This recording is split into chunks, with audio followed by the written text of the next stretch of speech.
Adam yaşama sevinci içinde masaya anahtarlarını koydu. Bakır kaseye çiçekleri koydu. Sütünü, yumurtasını koydu. Pencereden gelen ışığı koydu.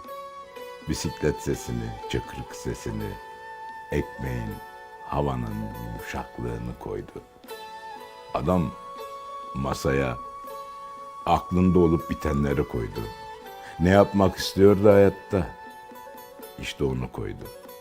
Kimi seviyordu, kimi sevmiyordu. Adam masaya onları da koydu. 3 kere 3 9 ederdi. Adam koydu masaya 9'u. Pencere yanındaydı.